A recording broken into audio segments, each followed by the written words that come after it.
Hello my friends, today I will review one of my favorite lenses, the Canon EF 50mm f1.4. But first, let's see what's included in the box. The lens comes in a relatively small packaging.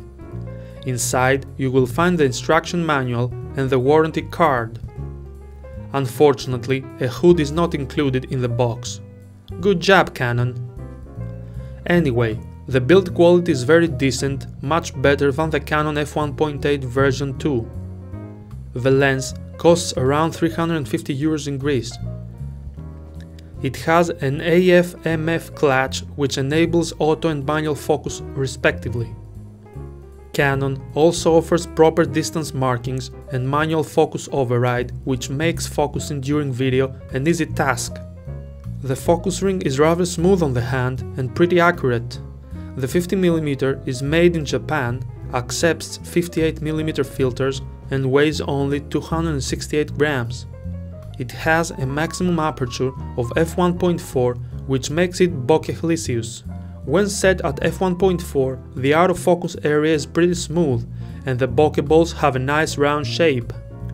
At f2.8 we also get a nicely blurred background, but the balls have a polygonal shape due to the 8 aperture blades. This is more evident when we set the aperture at f5.6. I tested the sharpness of the lens mounted on my Canon 600D. At f1.4 the picture is a bit sharp on the center and soft in the corners. At f1.8 things are better but not by much. There is lack of contrast and there is softness in the corners. At f2.8 the image is a lot better with more contrast and overall sharpness. Things get close to optimal when we set the aperture at f4.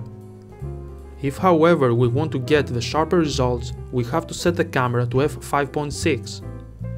The image is sharp across the frame with contrasty and vibrant colors. My main concern however is video, so I tested the lens on a Metabonsu speed booster mounted on my trusty Panasonic GH4. At f1.4 the image is pretty soft, especially in the corners. At f2.8 the image looks much better with increased sharpness in the center.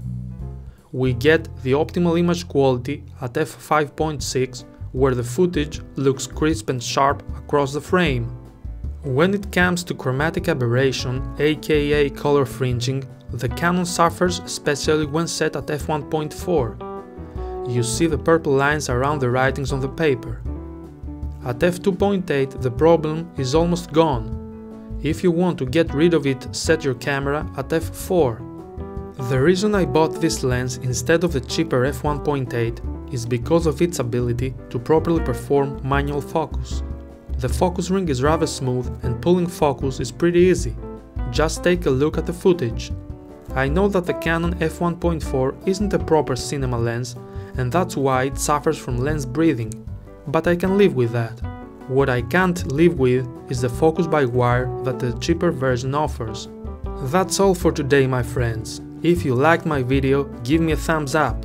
If you want to see similar videos in the future, don't forget to subscribe. See you soon!